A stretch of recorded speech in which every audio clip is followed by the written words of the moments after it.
সবাইকে স্বাগত দীপ্ত সংবাদে। সাথে রয়েছে দোলা ডলরের। শুরুতেই জানাবো সংবাদ শিরোনাম। দিনাজপুরে ছাত্র আন্দোলনে অংশ নিয়ে গুলিবিদ্ধ অনেকে, হাসপাতালে কাটছে যন্ত্রণার দিন। বিশ্ববিদ্যালয় সহ খুলেছে সব স্কুল কলেজ, আগের শিক্ষাক্রমে ফিরে যাওয়ার বার্তা উপদেষ্টার। চট্টগ্রাম চেম্বারকে পরিবারতন্ত্র থেকে মুক্ত করার দাবিতে ব্যবসায়ীদের বিক্ষোভ, সংস্কার দাবি।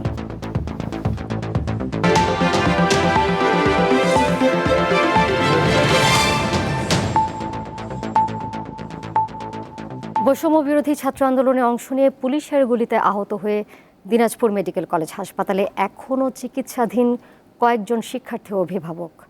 গুলির খতনে অসহ্য যন্ত্রণায় ভুগছেন তারা, দুশ্চিন্তায় রয়েছেন ভবিষ্যৎ নিয়ে। শিবগঞ্জ সরকারি ডিগ্রি কলেজের ছাত্র আবু সাইদ বৈষম্য বিরোধী ছাত্র আন্দোলনের সক্রিয় কর্মী তিনি। গত 4 আগস্ট দিনাজপুর জেনারেল হাসপাতালের সামনে বিক্ষোভ মিছিলে অংশ নিয়ে স্লোগান দেওয়ার এক পর্যায়ে পুলিশের গুলি তার পায়ে লাগে। আটকা পড়ার পর তালা লাগা দিচ্ছে মসজিদে, আর বাইরে থেকে পুলিশ বলতেছে তোমরা বের হও, গুলি করবো না। তখন পুলিশের কথা শুনে আমরা একটু সামনে গেছি। সামনে যাওয়ার পর সামনাসামনি আমার প্রায় 10 ফিটের সামনে থেকে রাবার বুলেট এবং ছিটা গুলি মারছে। আমি ভাবছিলাম হয়তো বের করবে, এই জায়গায় আসে, এটা আমার ছিল, কিন্তু ডাক্তার বলতেছে যে এগুলো বের হবে না। এখন এটাই নিয়ে কনফিউজে আছি যে এখন যে থাকে যাই পরবর্তীতে সমস্যা হয় কিনা। মোহাম্মদ তামিমের ছোট ভাই দিনাজপুর সরকারি কলেজের সমাজবিজ্ঞান বিভাগের 3য় বর্ষের ছাত্র। ছোট ভাইয়ের সাথে ছাত্র আন্দোলনে যোগ দেন তামিম। এখন তার শরীর জুড়ে পুলিশের ছোড়াগুলির চিহ্ন। কয়েকটা পুলিশ আসলো, আসতেছে বলতেছে যে আমাদের কাছে কিছু নাই, আমরা গুলি করবো না, আমাদের কাছে কিছু নাই, তা আমাদেরকে যাইতে দেন। তা আমরা সবাই মিলে বললাম ঠিক আছে তাহলে যান, সাইড দিচ্ছি। সামনে ছিলাম আমি, কিন্তু কাছাকাছি আসে আমাকে গুলিটা করে দিল। করে দেওয়ার পর তো দৌড় দিলাম, ওই অবস্থায় দৌড় দিয়ে দেওয়ার পর কিছুক্ষণ পর দেখতেছি আমার পা দিয়ে ব্লাড বের হচ্ছে, উল্টে পড়ে গেছে। শেখ হাসিনা সরকারের বিরুদ্ধে আন্দোলনে অংশ নিয়ে একইভাবে পুলিশের গুলিতে আহত হন রফিকুল ইসলাম। তিনিও এখন হাসপাতালে চিকিৎসাধীন। ওই দিন মিছিলে ছিলাম, সদর হাসপাতালের ভিতরে ঢুকছি, ঢুকে 3টা পুলিশ ছিল ওখানটা। তো 3 জনকার মধ্যে একজন আমাকে দেখেই মানে গুলি করে দিয়েছিল। পিঠের মধ্যে অনেক জখম হয়েছে, মানে এখনো এগুলা ব্যথা ট্যাথা করে, এখনো গুলি টুলিগুলা ঢুকে আছে। দিনাজপুর মেডিকেল কলেজ হাসপাতালে এখনো অনেকে চিকিৎসাধীন রয়েছেন। শরীরের যন্ত্রণার পাশাপাশি তাদের চোখে মুখে ভবিষ্যৎ নিয়ে দুশ্চিন্তার ছাপ।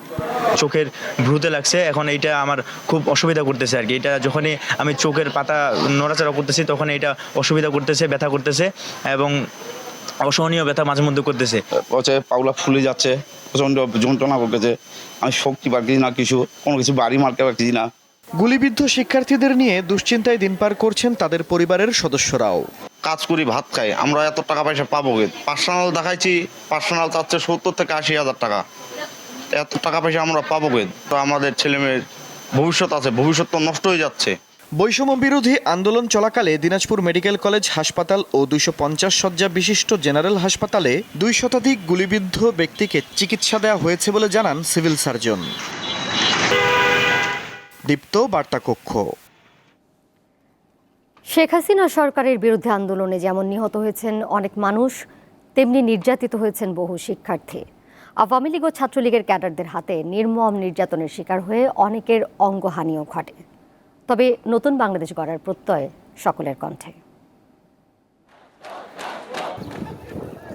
1 জুলাই থেকে 5 আগস্ট, এই 36 দিন দেশের তরুণ তুর্কিদের ছাত্র জনতার বিক্ষোভের মুখে পতন ঘটে 16 বছরের দুঃশাসনের। বিদায় নেয় শেখ হাসিনা সরকার। তবে বিক্ষোভে উত্তাল এই সময়টাই আন্দোলনকারী সহ বহু মানুষকে সইতে হয়েছে নির্যাতন। কারোটা জানা, কারোটা এখনো রয়ে গেছে অজানা। চারুকলার শিক্ষার্থী মাহিউদ্দিন আবিদ তেমনই এক ভুক্তভোগী। 17 জুলাই সকালে শাহবাগের জাতীয় জাদুঘরের সামনে তাকে ছাত্রলীগের নেতাকর্মীরা বেধড়ক মারধর করে, অথচ কাছেই ছিলেন পুলিশ সদস্যরা। জাস্ট প্রথম কথাটাই ছিল এই, আর শেষ কথাটা ওদের এই ছিল, এই তুই বিজয় একাত্তর না। এই কথাটা বলার পরে প্রথমে হচ্ছে মানে ওদের ফার্স্ট আঘাতগুলো শুরু হয়। আর ওরা আমাকে বারবার বলতেছে এই তুই পালাচ্ছিস না কেন, মানে আমি পালাই যাচ্ছি না কেন, ওরা কোশ্চেন ছিল বারবার এটা। এখন আমার কথা হচ্ছে আমি তো কোনো ভুল করিনি, আমি কি জন্য পালাবো? পুলিশ আর বিজিবির গাড়ি দাঁড়াইছিল, আমি হচ্ছে চিল্লাই ডাকার চেষ্টা করতেছি, তারা একবার ফিরেও তাকায় নাই।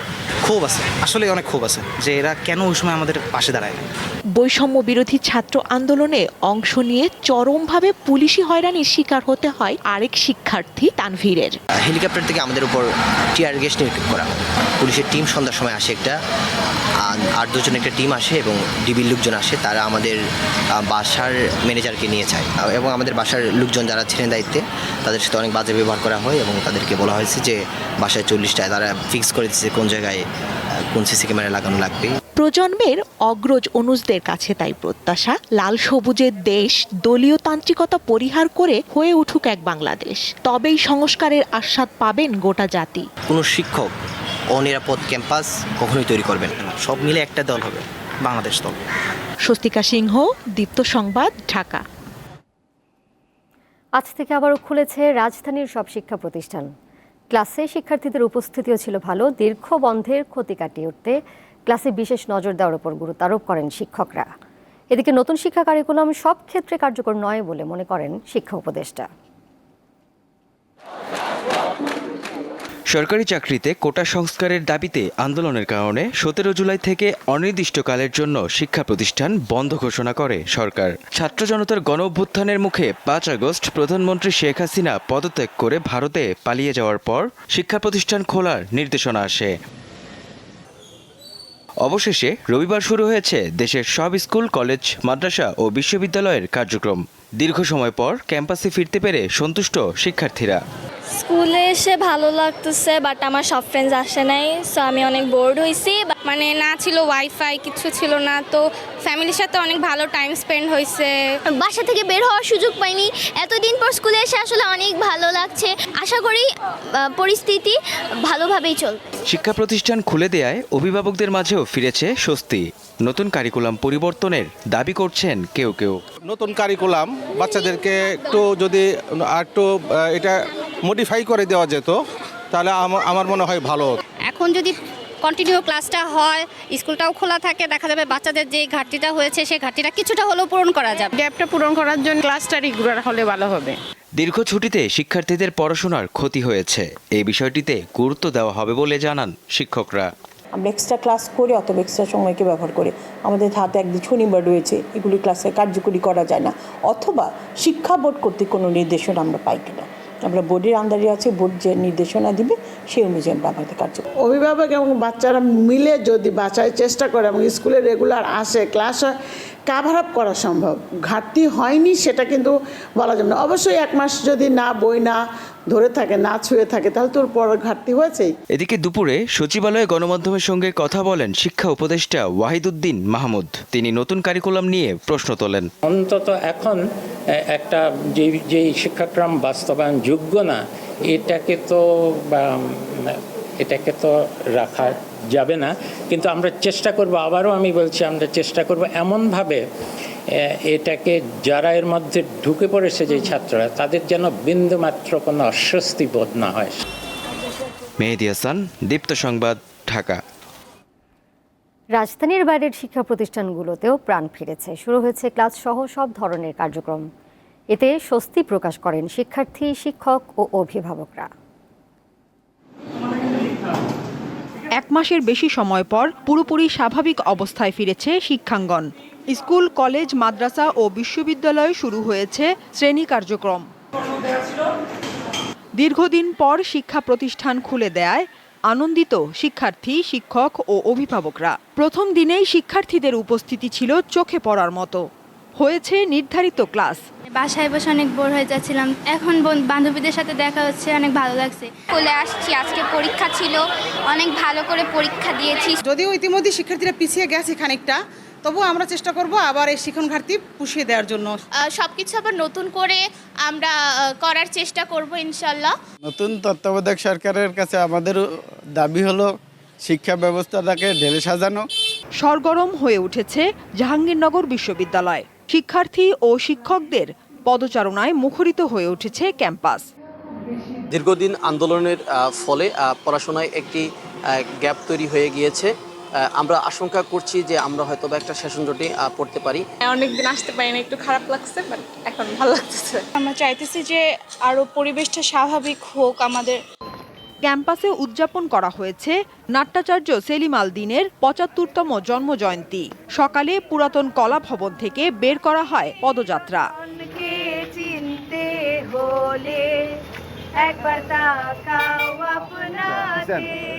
দীর্ঘদিন পর খুলেছে রাজশাহী বিশ্ববিদ্যালয়। ক্যাম্পাসে ফিরেছে শিক্ষার্থী ও শিক্ষকরা। এখন এই মুহূর্তে যেহেতু বিশ্ববিদ্যালয় একেবারে প্রশাসন শূন্য, কোনো ভাইস চ্যান্সেলর নেই, কেউ কোনো দায়িত্বভারও গ্রহণ করেননি বা দেওয়া হয়নি, ফলে এই মুহূর্তে বিশ্ববিদ্যালয় আনুষ্ঠানিকভাবে চালু করতে গেলে অবশ্যই এখানে আগে প্রশাসন বা ভাইস চ্যান্সেলর নিয়োগ দিতে হবে। আর না দিলে এটা অফিসিয়ালি চালু করা সম্ভব নয়। তবে কোনো বিভাগ বা কোনো শিক্ষক যদি মনে করে আনঅফিসিয়ালি সে ক্লাস নিবে, সেটা নিতে পারে। বন্দরনগরী চট্টগ্রামে শিক্ষা প্রতিষ্ঠানগুলোতে পুরোদমে ক্লাস সহ সব কার্যক্রম শুরু হয়েছে। প্রাণ চাঞ্চল্য ফিরেছে শহরের বাইরের স্কুল, কলেজ ও মাদ্রাসাগুলোতেও। দীপ্ত, বার্তাকক্ষ। ২০১৩ সালের ৫ মে মতিঝিল শাপলা চত্বরে হেফাজতে ইসলামের সমাবেশে নির্বিচারে গুলি চালিয়ে গণহত্যা করা হয়েছে এমন অভিযোগে সাবেক প্রধানমন্ত্রী শেখ হাসিনা সহ ৩৪ জনের বিরুদ্ধে মামলার আবেদন করা হয়েছে।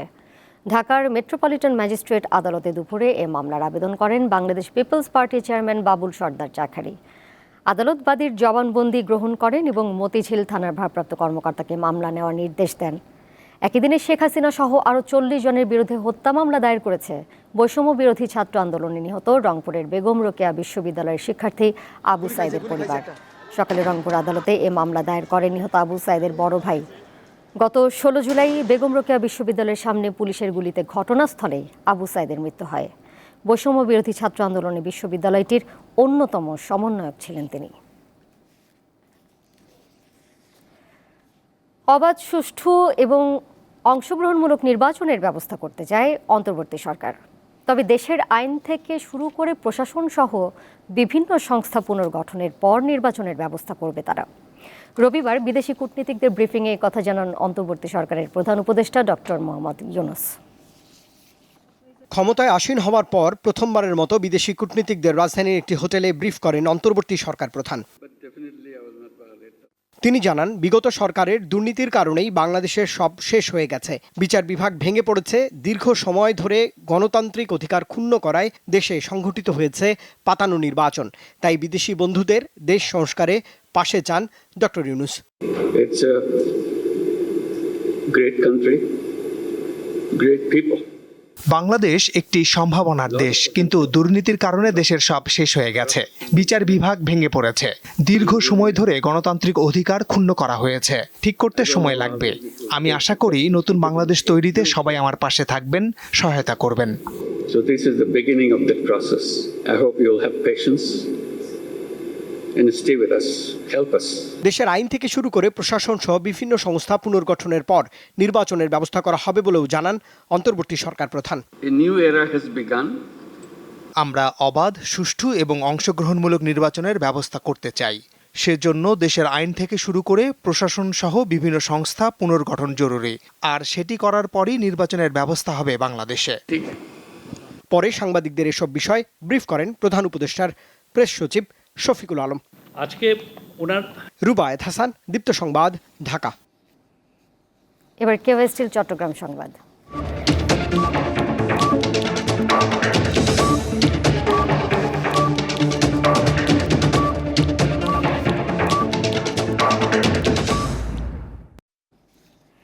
চট্টগ্রাম চেম্বারকে স্বৈর শাসন ও পরিবারতন্ত্র থেকে মুক্ত করার দাবিতে বিক্ষোভ করেছেন সাধারণ ব্যবসায়ীরা।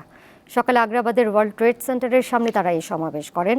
বক্তারা চেম্বারের বর্তমান পরিচালনা পর্ষদের পদত্যাগ দাবি করেন। আরও বলেন, দীর্ঘদিন ধরে চট্টগ্রাম চেম্বারের কার্যক্রম পরিচালনা হচ্ছে পরিবারতান্ত্রিক নিয়মে।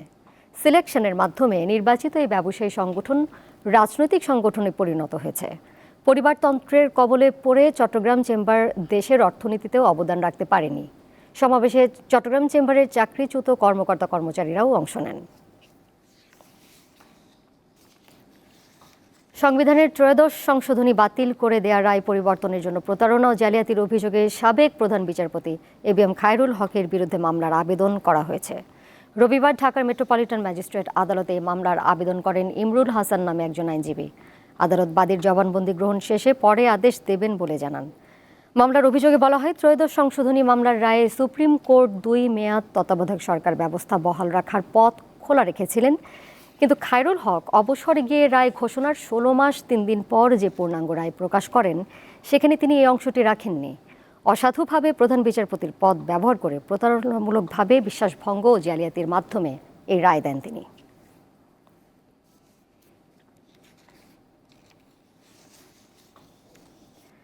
আন্তর্জাতিক অপরাধ ট্রাইব্যুনালে বিচারাধীন মামলার সব আসামির অবিলম্বে মুক্তি দাবি জানিয়েছেন তাদের স্বজনরা।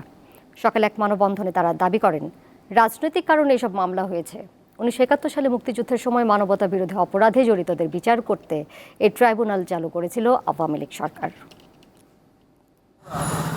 রবিবার আন্তর্জাতিক অপরাধ ট্রাইব্যুনালের সামনে মানববন্ধন করেন 30টি বিচারাধীন মামলার আসামিদের পরিবার পরিজন। এতে জানানো হয়, এসব মামলায় 113 জন কারাগারে রয়েছেন। কারাগারে থাকা অবস্থায় মারা গেছেন 54 জন। তাদের স্বজনরা দেশের বিভিন্ন এলাকা থেকে মানববন্ধনে অংশ নেন। যারা এই রাজাকার বানাইছে ওদেরকে শাস্তি দেওয়ার জন্য আমি আকুল আবেদন জানাই। মুক্তিযুদ্ধ সার্টিফিকেট নিয়ে তারা তো মুক্তিযুদ্ধ হয়েছে এবং তারাই সাক্ষী দিয়ে এদেরকে ফাঁসিয়েছে। আমার জিয়াদা মালুম সবাই খেয়ে দিচ্ছে, কইছে তোমার লোকটাইমু, তুমি যদি সাক্ষী দেও না ফাঁসি হয়ে যাবে। তারা দাবি করেন, ভিন্ন রাজনৈতিক মতাদর্শের কারণে অনেককে আসামি করা হয়েছে। কিছু ক্ষেত্রে উদ্দেশ্য ছিল জায়গা জমি দখল।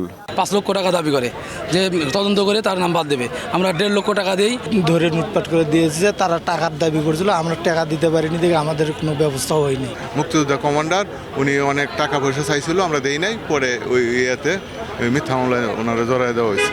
জবরদখল করে বাড়ির বহু কিছু নষ্ট করেছে। আমাদের জমি জায়গা, অনেক জমি জায়গা লাস্টে জোরপূর্বক তাদের কাছে বিক্রি করা লেগেছে। ট্রাইব্যুনালে কর্মরত আইনজীবীরা জানান, প্রসিকিউশন টিমের সবাই পদত্যাগ করেছেন। রয়েছে বিচারক সংকট।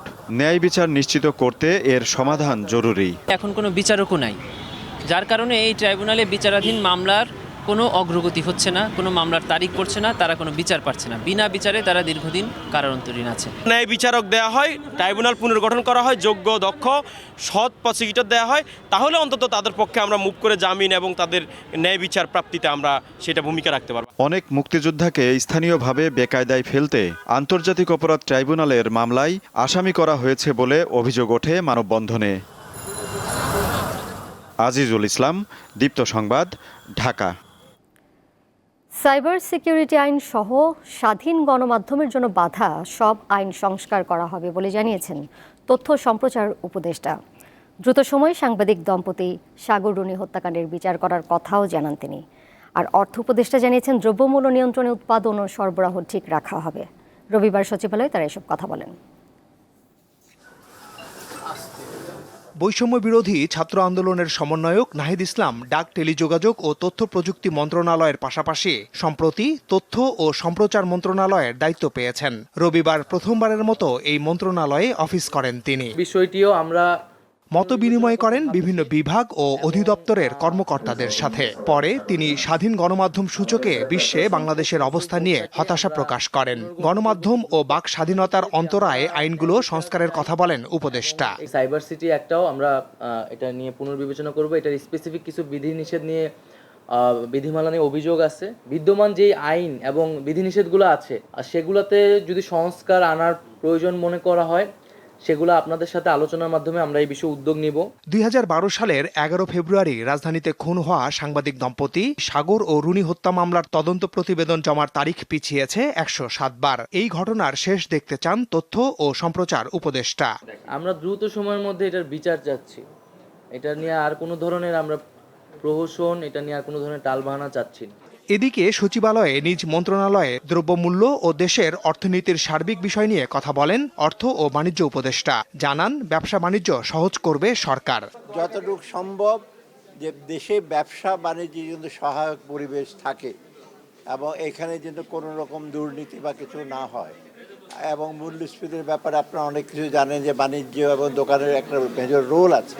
অর্থাৎ এইগুলি যেন দূরীভূত হয় এবং সাধারণ মানুষের সমস্যাগুলো শুধু খাদ্যদ্রব্য না, অন্য অন্য জিনিসগুলো যেগুলো বাণিজ্যের সাথে রিলেটেড, এগুলো আমরা চেষ্টা করবো যত শীঘ্র সম্ভব এগুলো সমাধান করি। দায়িত্ব নেয়ার পর প্রথমবারের মতো সচিবালয়ে আসেন স্বরাষ্ট্র উপদেষ্টা অবসরপ্রাপ্ত লেফটেন্যান্ট জেনারেল জাহাঙ্গীর আলম চৌধুরী। তবে তিনি গণমাধ্যমের সঙ্গে কথা বলেননি। মাহমুদ শাওন, দীপ্ত সংবাদ, ঢাকা।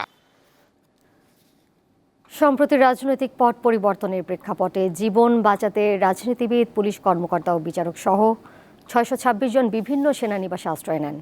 এর মধ্যে 615 জন সেনানিবাস ছেড়ে গেছেন, এখন রয়েছেন 7 জন। আর অভিযোগ বা মামলার ভিত্তিতে 4 জনকে যথাযথ প্রক্রিয়া অনুসরণ করে আইনশৃঙ্খলা রক্ষাকারী বাহিনীর কাছে হস্তান্তর করা হয়। সরকারি সংবাদ বিজ্ঞপ্তিতে তথ্য জানিয়েছে আইএসপিআর। এতে আরও বলা হয়, আশ্রয় নেওয়া ব্যক্তিদের মধ্যে 24 জন রাজনীতিবিদ, 5 জন বিচারক, 19 জন বেসামরিক প্রশাসনের কর্মকর্তা, 28 জন পুলিশ কর্মকর্তা, 487 জন পুলিশের বিভিন্ন পর্যায়ের সদস্য, বিভিন্ন পাবলিক বিশ্ববিদ্যালয়ের কর্মকর্তা সহ 12 জন এবং অন্য শ্রেণী পেশার 51 জন রয়েছেন। পরিস্থিতির উন্নতি হওয়ায় 615 জন নিজ উদ্যোগে সেনানিবাস ছেড়েছেন।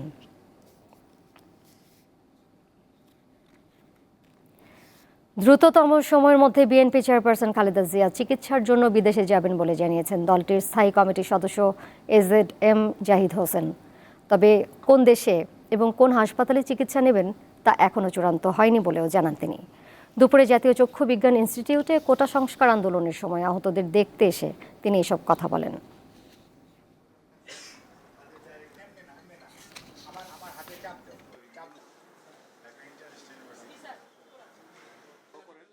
আমরা দীর্ঘ সময় বলেছি, আমাদের দলের মহাসচিব ওই দিন বলেছেন, এটি একটি প্রক্রিয়ার মধ্যে আছে। এখন পর্যন্ত দেশ এবং কোন প্রতিষ্ঠান এটি ফাইনালাইজ হয় নাই। উনি খুব সহসাই যাবেন, এটাও যেমন মহাসচিব বলেছেন, উনি এটা বুঝে শুনিয়ে বলেছেন। ধন্যবাদ। বিপিআরসিকে ঢেলে সাজিয়ে স্বাধীনভাবে কাজ করতে দিলেই বিদ্যুৎ ও জ্বালানি খাতের বেশিরভাগ সমস্যা সমাধান করা সম্ভব বলে মনে করে বেসরকারি গবেষণা সংস্থা centre for policy dialogue, CPD. সংস্থাটি বলছে, বিগত সরকারের অবাধ দুর্নীতি ও জবাবদিহিতা নিশ্চিত না করায় এই খাত মুখ থুবড়ে পড়েছে। দুপুরে বিদ্যুৎ ও জ্বালানি খাতের সংস্কার নিয়ে সংবাদ সম্মেলনে এসব প্রস্তাবনা তুলে ধরেন সংস্থাটির গবেষণা পরিচালক খন্দকার গোলাম মোয়াজ্জেম। বিদ্যুতের দাম না বাড়িয়ে উৎপাদন কেন্দ্রগুলোর সঙ্গে no electricity no pay policy নেওয়ার পরামর্শ সিপিডির। সংস্থাটি মনে করে এতে করে ভর্তুকি চাপ ও সরকারের ব্যয় কমবে।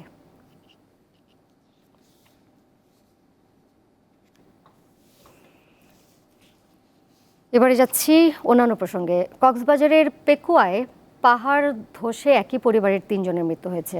ভোরে পেকুয়ার শিলখালী ইউনিয়নের জারুল বুনিয়া সেগুন বাগিচা এলাকায় এই দুর্ঘটনা ঘটে। এদিকে গত কয়েকদিনের ভারী বর্ষণে সড়কের মাটি ধসে গিয়ে বন্ধ হয়ে গেছে রাঙ্গামাটির কাপ্তাই উপজেলার বড়ইছড়ি ঘাগড়া সড়কে যান চলাচল। সড়কটি সম্পূর্ণ মেরামত না হওয়া পর্যন্ত যান চলাচল সম্ভব হবে না বলে জানিয়েছেন সংশ্লিষ্টরা।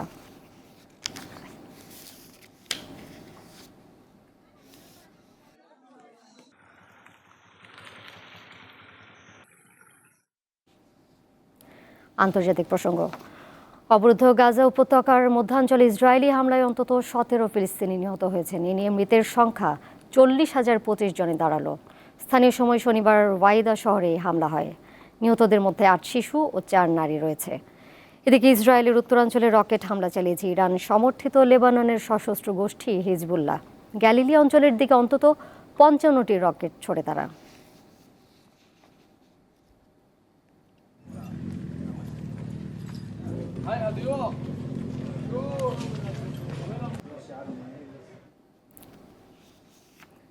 খেলার খবর। বিসিবির পদ থেকে নাজমুল হাসান পাপনের সরে যাওয়া নিয়ে এখনও কোনো নিশ্চয়তা পায়নি যুব ও ক্রীড়া মন্ত্রণালয়। দুপুরে সচিবালয়ে কথা জানান উপদেষ্টা আসিফ মাহমুদ সজীব ভূঁইয়া। দেশের অ্যাথলেটদের আন্তর্জাতিক পর্যায়ে উন্নীত করতে স্পোর্টস ইনস্টিটিউট গড়ে তোলার কথা বলেন এই তরুণ উপদেষ্টা। বিসিবির সাথে বিসিবির সংশ্লিষ্ট এবং ক্রিকেট সংশ্লিষ্ট যাদের সাথেই কথা বলেছি যে যেই গঠনতন্ত্র আছে আমাদের প্রত্যেকটি ফেডারেশনের, সেই গঠনতন্ত্রগুলো যাতে ডেমোক্রেটিক হয় এবং সেখানেও যাতে একনায়কতন্ত্র চর্চা করার সুযোগ না থাকে, সেভাবে সেগুলোকেও পুনর্গঠন করার আমাদের পরিকল্পনা আছে। বিসিবির ডিরেক্টর এবং সভাপতির পদত্যাগের বিষয়টি আমি মিডিয়াতে দেখেছি, কিন্তু অফিসিয়ালি আমি এ বিষয়ে কোনো নিশ্চয়তা কিংবা বক্তব্য পাইনি। শেষ করব দীপ্ত সংবাদ। যাবার আগে সংবাদ শিরোনাম জানিয়ে দেব আরও একবার। দিনাজপুরে ছাত্র আন্দোলনে অংশ নিয়ে গুলিবিদ্ধ অনেকে, হাসপাতালে কাটছে যন্ত্রণার দিন। বিশ্ববিদ্যালয় সহ খুলেছে সব স্কুল কলেজ, আগের শিক্ষাক্রমে ফিরে যাওয়ার বার্তা উপদেষ্টার। চট্টগ্রাম চেম্বারকে পরিবারতন্ত্র থেকে মুক্ত করার দাবিতে ব্যবসায়ীদের বিক্ষোভ, সংস্কার দাবি।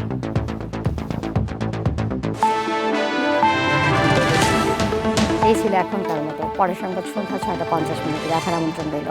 এছাড়া আরও তথ্য এবং বিনোদনের নানা খবরাখবর জানতে যুক্ত থাকুন দীপ্ত ডিজিটাল প্ল্যাটফর্মে। সবাইকে ধন্যবাদ।